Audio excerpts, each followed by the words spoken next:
Some may see linear as a bad word when it comes to video games, but sometimes you just need a shorter, more focused experience that just tells you one story and that's it. And it's great. So today we wanted to highlight perfect 10 out of 10 linear story games you should be playing right now.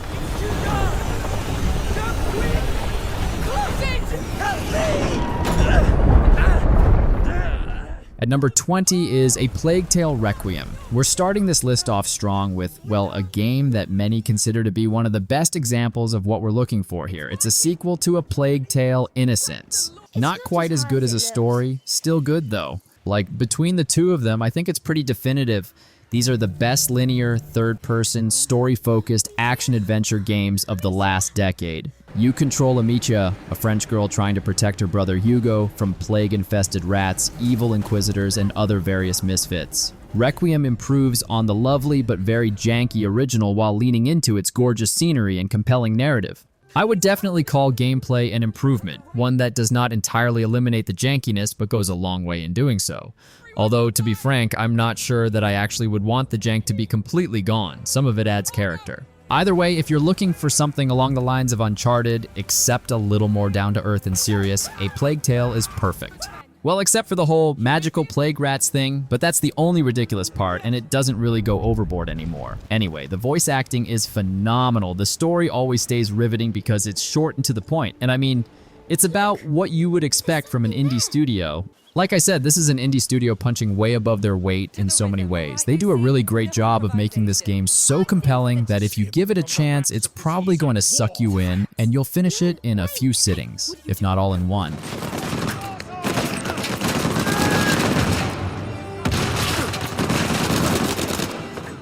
Next up, we have Uncharted 4, A Thief's End. You could put almost any Uncharted game on this list, and you'd be really happy with the results, but Uncharted 4 is kind of the culmination of everything that makes Uncharted games good in my mind. It's got all the hallmarks of playfulness, exciting set pieces, and insane action. It's a fitting farewell to Nathan Drake. Now, we all know that this isn't necessarily like 100% goodbye, but still, they play it up in such a way that it has a lot of weight to it. It feels like a proper wrap-up to everything that Nathan Drake has been through. It develops the supporting cast in such a way that it makes Nathan himself feel a little more whole. The reluctant thief trope just does not stick by the end at all. But I'd also say it's the most grounded entry in the series, in that it does kind of a pivot away from the pure swashbuckling adventure and more towards the familial connections. And it leaves a lot of room for quieter character moments that make the bombastic ones mean more. The Uncharted series is like all about the bombastic moments, so leaning more into character development and making the spectacle feel earned pays off pretty well in this entry. Every punch hits harder, and every gunshot feels more intense because of the human drama that they make you care about more than they have in the previous entries. Granted, the ending is polarizing. I'm not going to go ahead and spoil it. You should play it and form your own opinion. Let's just say it bucks certain narrative expectations, like pretty hard, but in my opinion at least, it's a thematically consistent and overall satisfying conclusion to the story.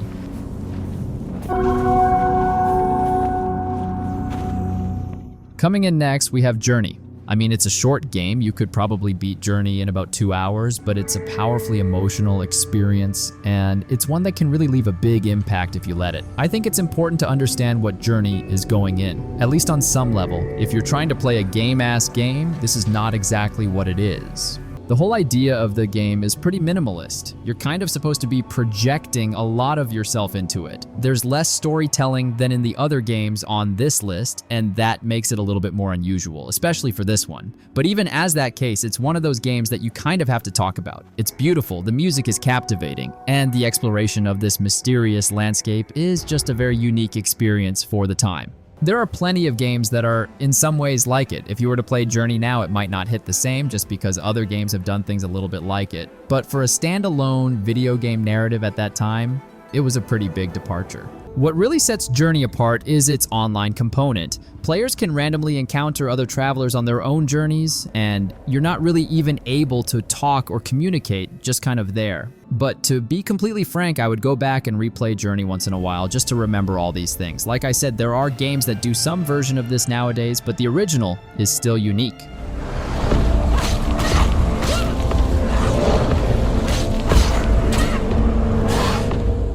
Next up at number 17, we have Hellblade: Senua's Sacrifice, a dark and intense exploration of mental illness set in a mythical world that draws a lot of influence from like Viking stuff. Probably one of the more unique smash-ups of game worlds. It really gives us something special here. You play as Senua, a picked warrior who's on a quest to save the soul of a deceased lover. The story, like I said, is weird. The setup is very strange. It draws from Celtic, from Norse mythology, really makes a big mashup of stuff that wouldn't necessarily be intuitive to mash up, and then weaves in a sober look at psychosis. It's a dark game, but a very thought-provoking one for sure. The story itself is fairly straightforward, but it's beautiful. It's bolstered by a really strong performance. And if you didn't know better, you'd think that this character was animated using live-action mocap, like it's really good animation. But it's all just very painstaking, very lovingly crafted traditional animation work, at least as traditional looking as modern game graphics are. Like I said, it's a short one, 7 to 8 hours. You could get through this in probably a sitting or two. But it feels long and short in all the right ways, totally worth experiencing on your own. You could watch a playthrough of it, it wouldn't be too painful, but it wouldn't be the same either.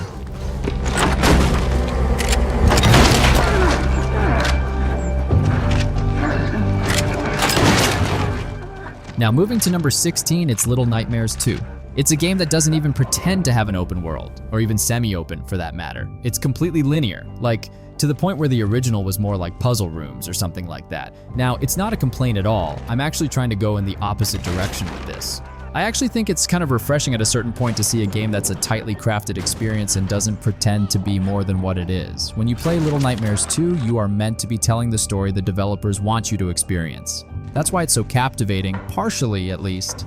The horror in this game is top-notch as well. It's entirely scripted, and while sometimes that's annoying or boring or rote, it does allow the developers a lot of control. And this is a situation where the developers really flex their creative muscles, effectively using the limitations of the necessary linearity of the game to their advantage. It's also kind of a stealth horror game in some ways, like it felt like we weren't going in that direction for a good while. But it's definitely an evolution of that type of game with some very nice graphics, if I might add.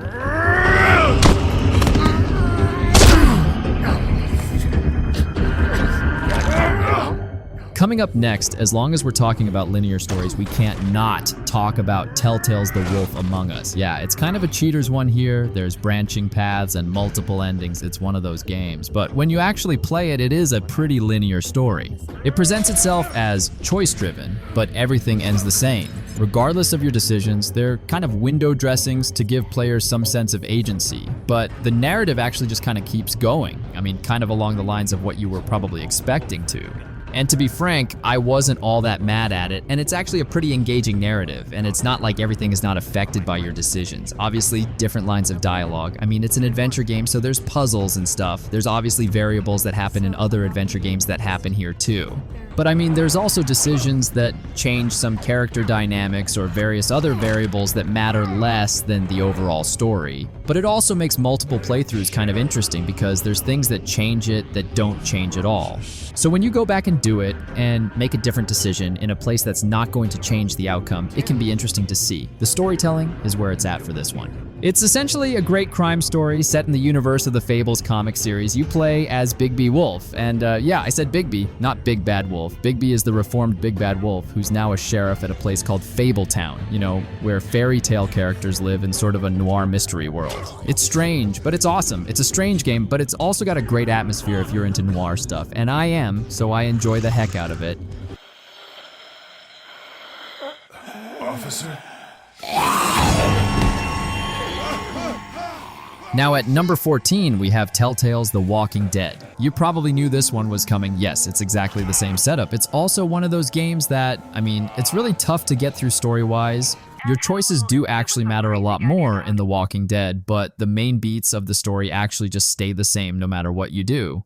The thing is, they matter more in The Walking Dead to the player, and I want to, not to put down The Wolf Among Us, but it's a different mood, and it's not necessarily meant to be quite as serious as The Walking Dead is. And also, it didn't have the hype of The Walking Dead. The Walking Dead was Telltale's breakout hit. It was their first one. They took a lot of what was learned here, building the narrative, and I mean, let's just be real, a lot of it came from the fact that they probably had a bit of a shoestring budget and transferred it into their other games like The Wolf Among Us. To be frank, this is probably the fullest of what the budget could buy. It's very emotionally compelling and affects you, despite the fact that you can kind of see the illusions of choice. The writing's very strong, the characters are very strong, the voice acting is very strong, and the story just stays engaging from start to finish. Like I said, sometimes it contrives some things to kind of push along the choices in ways that don't really matter, but it feels earned in terms of its positioning and pacing. You don't mind, and as a player, it allows you kind of an opportunity to experiment with branching stories. As long as you're aware of the fact that they don't have to go anywhere and still can be good, and that's not an easy thing to achieve.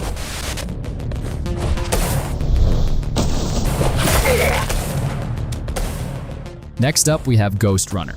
For whatever reason, I don't tend to get tired of saying the name of this game. We've probably talked about it a million times. Of course, it's also linear, and it's also a game that knows what it is and doesn't waste more time than it needs to.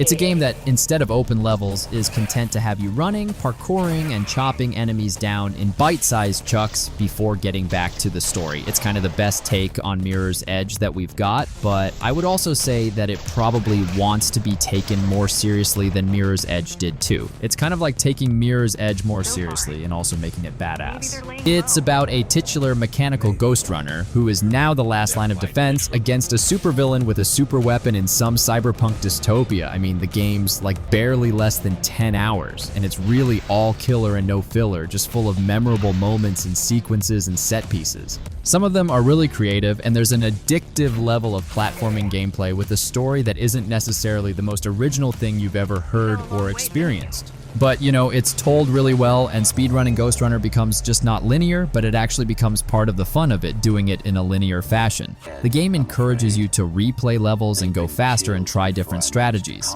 It's kind of fun to just retell the story 100 times by the time you're really burnt out on it.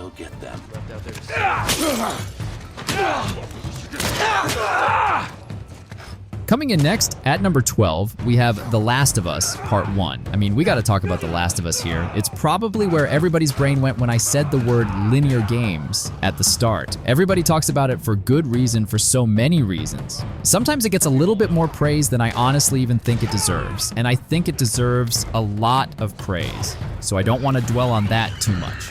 Anyway, for those who haven't played it yet, this is about Joel, a weary survivor of an apocalyptic world populated by not zombies. And it's about the bond he forms with Ellie, a girl that he has delegated the task of escorting. She's immune to these infected, and she's the last hope for humanity.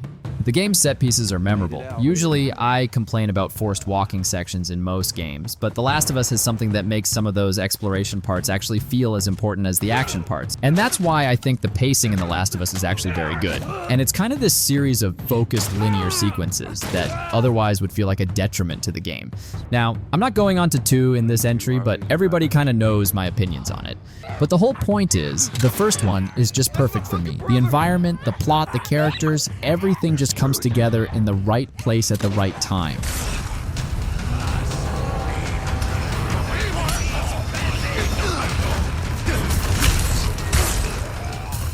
Now at number 11, we have Resident Evil 4 Remake.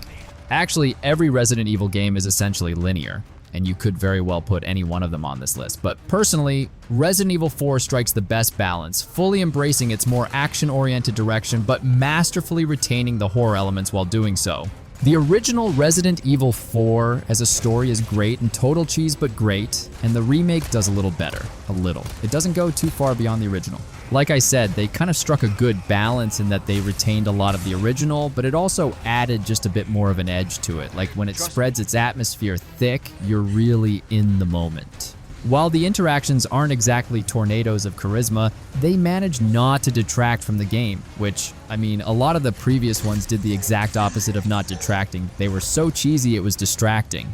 The Resident Evil 4 story is sparse but memorable, has all kinds of absurdities to meet on the journey from start to finish, but it is still a grounded narrative at the same time. The pacing is tight on this one, offering just enough of everything before moving on to the next one.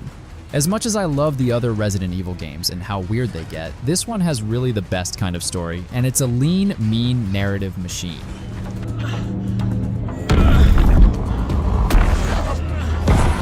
Scratch! It's close! Next on the list, we have Alan Wake 2. Initially setup is maybe a little bit open, it calms down as you go, but you get an expansive forest near the start, and it sometimes kind of tricks you into thinking that this game is more open world than it actually is. It doesn't, however, take very long to realize that is not what's going on in Alan Wake 2, and I think that's to its benefit.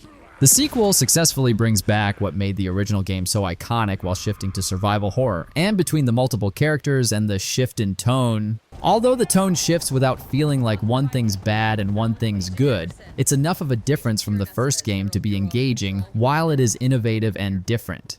It's really weird when you think about everything you're doing, like there's a little bit of Silent Hill, a little bit of Resident Evil, a little bit of Twin Peaks, just a little bit of a lot of things that you wouldn't necessarily think to throw together and creates an entirely new flavor. The game definitely does not allow you to linger in any one area too long either, although you might think that at the beginning of the game that's what they're going for in general. But as you make progress, it makes sense. I would even call some of it in service of the narrative, and that's good. With the possible exception of the last big area, I would say, where it allows you to linger, although the things that happen in that area are what's important primarily.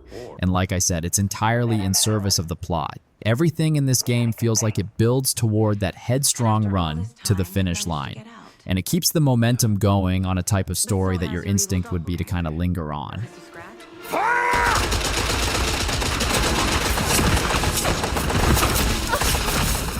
Up next at number 9, we have Indiana Jones and the Great Circle.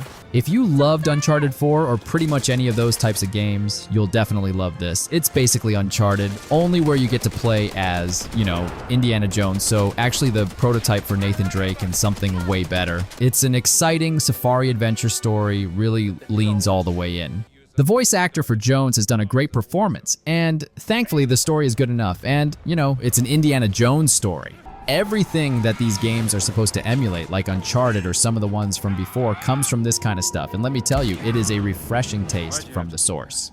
It's got puzzles, it's got historical locations, the iconic whip, and it just keeps moving you along from set piece to set piece in pure action, adventure glory.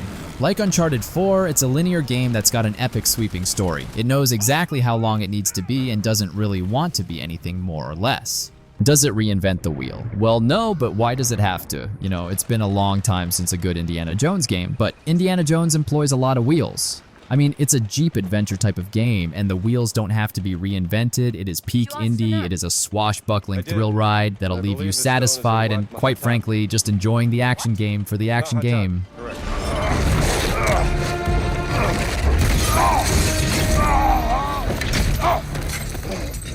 Next at number 8, it's God of War Ragnarök.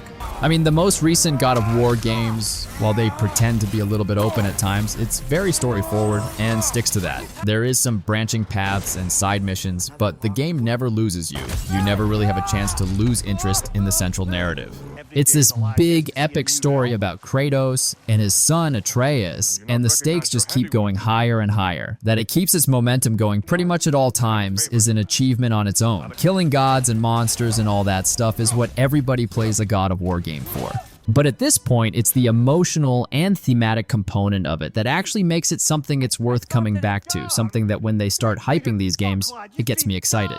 Ragnarok's strengths really lie in its smaller moments. When the game gives you a breather, you have a chance to reflect on what just happened. It's part of the momentum, it's not some optional thing, and it's good. It makes the chaos of what generally happens in God of War or Ragnarök, although Ragnarök kind of amps it up by a significant amount. It makes you kind of care about it, like, otherwise the stuff that happens at the end of Ragnarök might actually come off a little bit ridiculous, but because they pace it out perfectly, it hits you.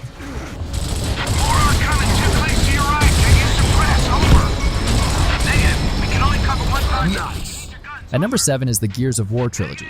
Personally, I feel like Gears ended at 3, not because I don't like anything that came afterwards, but because it's just such a good trilogy.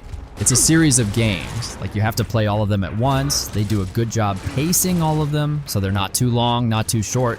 They're all linear, obviously, but all very good in their own right. Not just individually, but as a whole. The story that goes through them is well worth experiencing in its entirety. The sequels never quite captured that same magic, but the original trilogy gave us the goofiness and heart of action movies with, I would say, even better pacing in terms of this kind of stuff. It really nails that marriage between combat encounters and Then the quippy one-liner that erases all the seriousness of what just happened, I think it's a bit stupid, but it also works really well. And I mean that in the most positive way, because the Gears games are goofy, they're deliberately absurd, they're very self-aware series, and yet also play it straight. Now the stories are also engrossing enough that I think any onlooker would not get too distracted. The stories aren't exactly Shakespeare, and I mean, look at it, they don't need to be, but they're exactly what the games need, and that's kind of my whole thesis with this one. Like I said earlier in the entry, it's a tightly constructed, this is exactly what it's supposed to be. I don't want to say it's not something that's not a tribute to a lot of different things, a lot of stuff is Gears, but they figured out some kind of special sauce in Gears, and it's definitely in those first 3 games.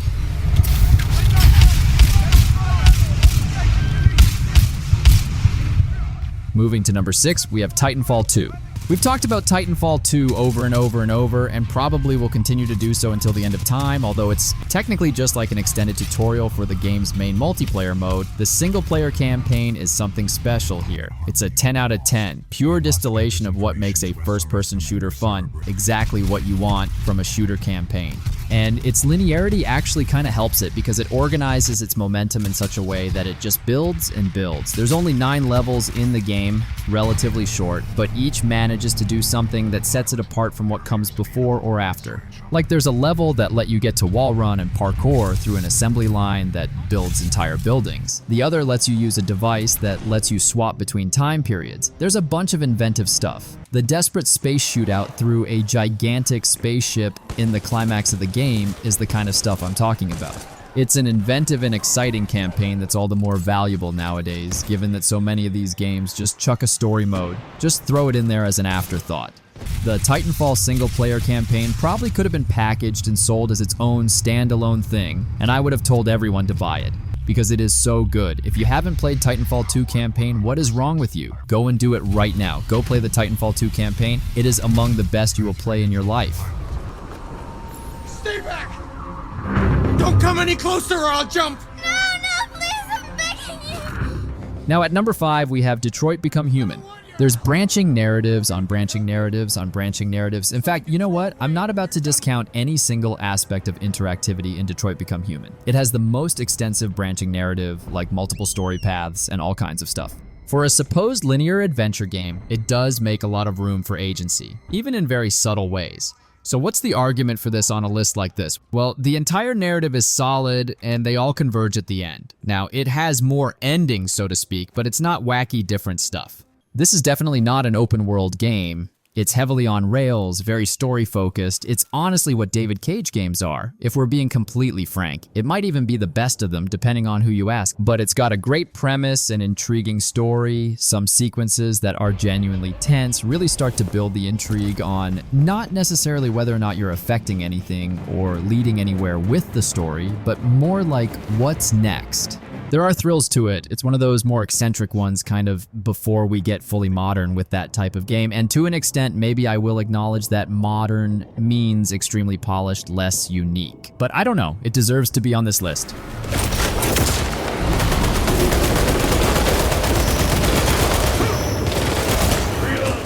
Next on the list, at number 4, we have Warhammer 40k Space Marine 2. So I want to go ahead and say that story is not necessarily this game's strong front. I'm not saying that it's a bad story either, but as far as how its linearity is structured, it's got missions. It's a shooter in kind of the classic sense, even though it isn't really a classic shooter. It's linear. It's not a narrative-focused experience, instead prioritizing gameplay and letting that tell the story of what's going on. The narrative is definitely fine, but it gives you that kind of straightforward action shooter satisfaction that we got a lot more of many years ago. It's got a little bit of a Gears of War element to it, and the excitement and intensity of fighting off the insane hordes of enemies in these games are kind of what make it worth playing. It's a different linear narrative experience than a lot of the stuff that's on this list. It emulates older games very well, but has a distinct identity of its own. And while it does look different from the modern games of this genre, it's very much a Warhammer game. What's cool is that its mission-based structure makes it a lot easier to jump into and feel like you're always kind of progressing too, because, you know, it's not something that gets so bogged down in something that somebody who doesn't know anything about Warhammer would ever get bored of either.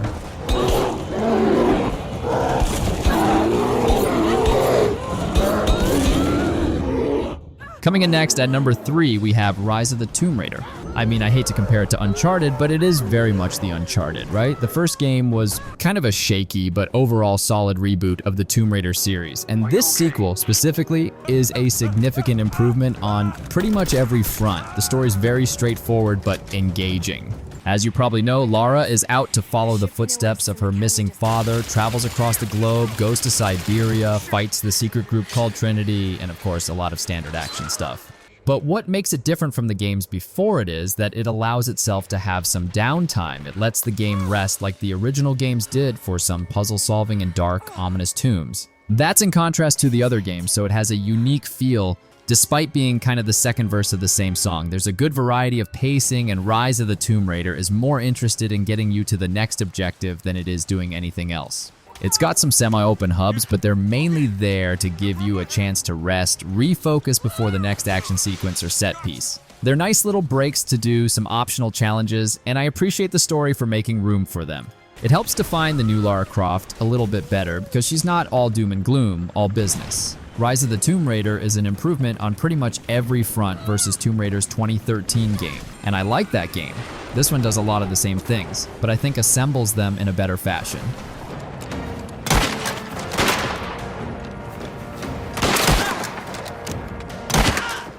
Next up, one of the newest, at number 2, we have Mafia: The Old Country. You know, as far as it goes, the first Mafia game was pretty linear. Definitely more linear than I would say Red Dead Redemption 2, and Mafia: The Old Country follows along the same lines. The world of The Old Country is expansive, it's detailed, and it's free to explore, but the story is very linear, structured in a linear way and executes it in kind of an open world-ish way. It does have some branches, but it's not distracting. It doesn't last long enough to get bored of it and goes back to the narrative quickly enough. It has larger, linear sections. For me, it strikes a really good balance, actually. It might be its greatest strength. The Mafia series has always been good at that, and The Old Country scales up the idea quite a bit, and it's telling a personal, focused story about Enzo, the main character, starts out as a miner, which might sound annoying. But, you know, that's how things are prepared for him. Now, this game has crossing paths with important historical figures, and getting involved with the crime families can easily have been obnoxious. But the scale is always just right. I think it takes a level of trickiness to get that right, too. We've all seen movies and TV that try to do the thing where you have a small character interacting with all sorts of important historical figures. It gets annoying, but actually, The Old Country is not annoying about it. On top of that, it's got good writing and characterization, all things that make The Old Country's narrative punch above what would otherwise seem formulaic or detrimental writing. It's all told with a sort of seriousness that sucks you in and makes you want to see what's next.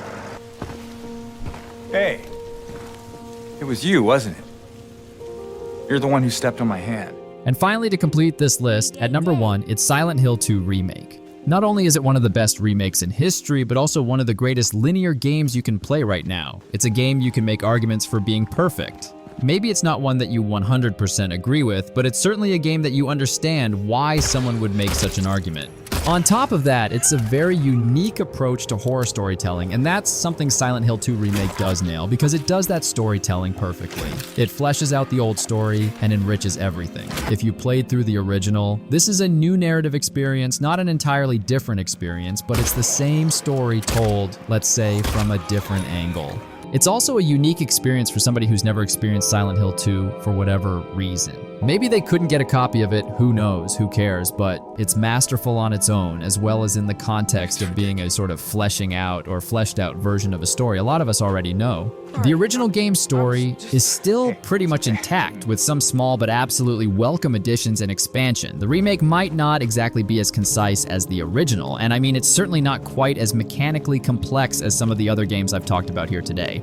Bloober Team is not really known for, let's just say, the mechanics of their games, but they've made some pretty engaging story games in their time, and Silent Hill 2 Remake is probably the best of them. There was some skepticism here, I think that's very fair, but Bloober absolutely nailed every aspect of narrative in Silent Hill 2 Remake.